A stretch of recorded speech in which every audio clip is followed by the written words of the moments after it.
So a neat thing about being at these events in Austria, and really any of the Tesla events, is that you get to meet some new people you didn't necessarily know about. People like David from the Tesla Welt Podcast. Hi. Auf Deutsch. Auf Deutsch. In fact. But not this interview. This will be auf English. Yeah. So tell us your background. Actually, I started, in getting interested in Tesla, not because of the cars, but more because of the IT and technical software side of things. I'm the guy who always used to repair the computers, in my family. Sure, so sure. That's how I came to this, and then I kept reading about it, and then I started talking about it. And at some point, nobody wanted to talk to me anymore. So my wife got really annoyed, and friends were leaving and stuff, and so I had to find an output. And back then, I was listening a lot to Ryan McCaffrey from Ride the Lightning. Yes. And I really loved this podcast, and I thought, okay, let's try this. I'm going to do it in German because there was no German Tesla content. It was 6.5 years ago. And so I hit it off, and I did like Ryan, a weekly news podcast, once a week since then, never stopped, never failed to one single episode. So no rest for the wicked. Yeah. Yeah, I got to meet Ryan a couple years ago in Florida. That was a lot of fun. And he's a great guy. And he does a good show, and he gets a lot of good guests. And so what David was telling me yesterday, am I saying it right, David? Yeah, David? that's fine. David. Okay. Was that he had a choice between being the 5 millionth Tesla personality in English or the first real one in German. Yeah. And it's like, that makes it an easy choice, doesn't it? Do you consider Tesla to be a German brand? Do Germans consider Tesla, at least the Model Y Berlin ones, to be German? Or is it still a foreign car that just happens I think to it's be not made? yet. They're not that yet. Not yet there. I mean, but Tesla actually became a German premium car manufacturer by going to Berlin, and that's the important thing. And that's the genius about the strategy behind it. I think that was a great decision from Elon, because Germany is the biggest car market in Europe. Right now, Germans are still a bit hesitant when it comes to Tesla cars. Sales could be better, but they're getting there. And I think it will play out over the long term. And they are popular. They do sell well, at least the Model Y. I mean, everywhere in the world, really, but it's the best selling EV in Germany, but it's not the best selling car yet. And Tesla. What is the best selling car? What it probably? I'm not even probably sure. It's a Volkswagen, I guess, Volkswagen, but I don't exactly know which one. Yeah, but Volkswagen has, and the other advantage Tesla has is not very many models. Yeah. So that's for sure. And you could call it an advantage in one way and a disadvantage in others. So you initiated coverage for the same reason a lot of us did. Our friends had heard enough, and I tell you, my family is in that boat. Yeah. I think that's the reason my kids will not be joining me on the road trip to Michigan. What is the opinion? What is the opinion of most buyers of Tesla? Do they have like a strong opinion? For example, when Japanese cars first came to the US, very low opinion, and it took very little time, less than probably 10 years, 15 years before they were considered very good cars. How would people compare the opinion of the car to the legacy brands? I think if you look at the facts, and if you drive it, and if you try it, then you soon will discover how good it is actually. Yeah. And then you fall in love and you buy it. But American cars don't have a very good reputation in Germany. We were very proud of our German cars and our German brands. They are still very strong.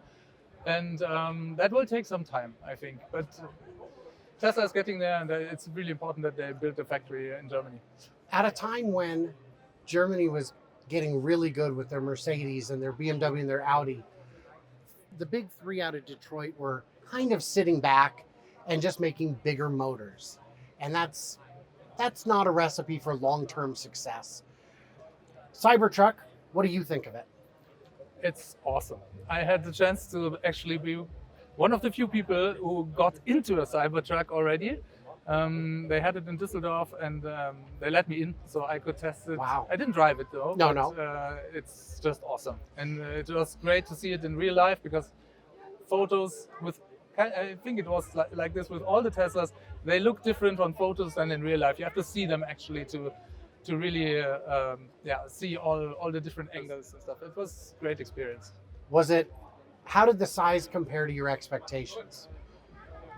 It's huge. Yeah. Was it as big as you thought? Bigger? Smaller? I thought it's going to be huge, but yes, it's still impressive when you see it for the first time. Definitely. In my head, when I first saw it, I thought that might be a little smaller than I expected because trucks in the U.S. They are a little bulky. They're bulky boys. The question everyone wants to know, and this is the definitive answer on it. This is not up for debate. This is not an opinion. This is fact. Is the Cybertruck coming to Europe? Yeah, sure. Is it? I think so.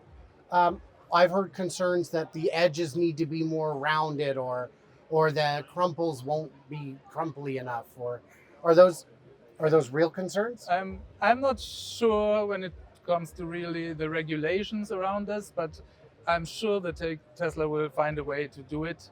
And it's like with a semi-truck. Yeah. Nobody thought that semi-truck will be possible in Germany or in Europe, and the regulations are actually changing. And right now it's possible to have the Tesla semi-truck in Europe. Was it too long? Yeah. Okay. And now the regulations are changing to allow it. Okay, so the legislation can actually catch up with the technology for once instead of keeping it down. Yeah. And there was a concern with the Cybertruck as well for the driving license, because the driving license are limited on the weight. So there's a 3.5 ton limit actually. And also this was changing. It was basically for big camping cars. In the big camping cars, which are going electric as well at some point, they will have the issue that they will be too heavy. So the EU regulation already changed about that. So it's neat that we get to see all these celebrities. Yeah, definitely.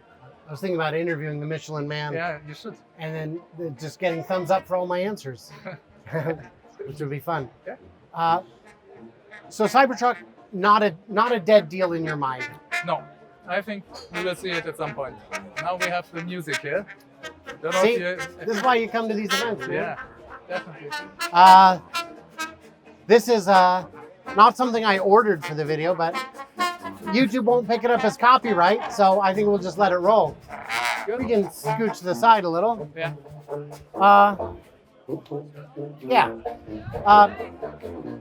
So tell us a little bit about your show to make people excited to watch it.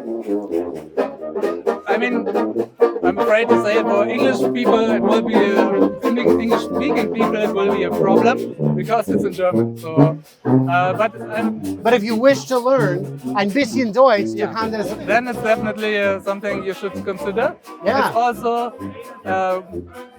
sometimes interesting because you can hear Alexander Merz in German. I had her on the channel a couple of times. And I'm basically doing something similar to Rob Maurer right now. Yes. So not daily, but nearly daily.